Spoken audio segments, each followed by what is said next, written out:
Hi guys, this is Vincent Cruz. Here I have a photo of Guatape, Colombia. It's an HDR image that I already processed. If you don't know what HDR is, I'll leave a link in the comments or description below. But what I'm going to do is some selective coloring of the sun and the light rays or the starburst effect here, as well as the horizon. What I'm pretty much going to do is try to select the orange and the yellowish color here.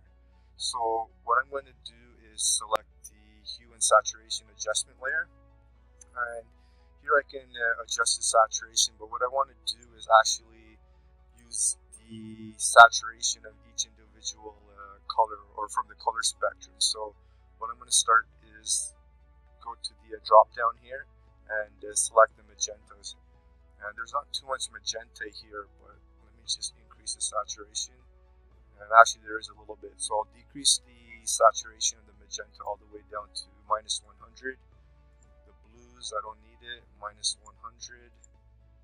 The cyans, not too sure if there's much cyan in the photo, but I'll change that to minus 100. The greens, I'll also change that to minus 100. And then the yellows, I'll just leave it in, or you can increase the saturation if you want a little bit. And then there's the reds. So the reds, I'll take it down pretty much to minus 100, I think, or I'll keep a little bit of red in there actually. Keep it at minus 65, looks good. Actually, I'll change it to minus 50. That looks good. So here I did some selective coloring, and you can see the horizon still has some of that yellow tint. The sun is still fully colored or saturated, and the rays as well. But there is some green here on the landscape here, and the reason being is the color green, it's right beside the yellow. It's right beside yellow on the color spectrum. So what I'm going to do is I'm going to select the black and white adjustment layer, and then I'm going to inverse it by pressing Control or Command I on the mask. And I'm going to paint with white, so make sure you select the brush tool by pressing B and make sure it's on white to paint to reveal the black and white adjustment layer. And then I'm going to use a soft hardness.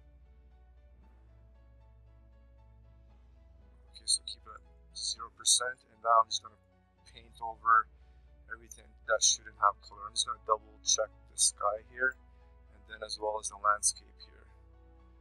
There's still going to be a little bit of green or reddish in the trees around the rays, but that's fine.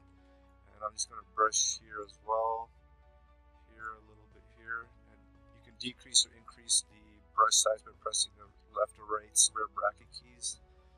And that looks good, looks fine. And right here around this ray, it's a little bit too harsh. From the transition from black and white to the light rays. So what I'll do is I'll add a little bit of feather by double clicking on the black and white layer and increasing it. And now that looks a little bit better. And actually I'm going to inverse the brush or the color by pressing X, and I actually want to paint over, just actually add a little bit more color to the area. And that looks good. Here, that looks fine. And there you go, there's some selective color with the hue and saturation adjustment layer, and as well as the black and white adjustment layer. If you enjoyed this tutorial, make sure to subscribe or smash the like button. Thank you and have a good day.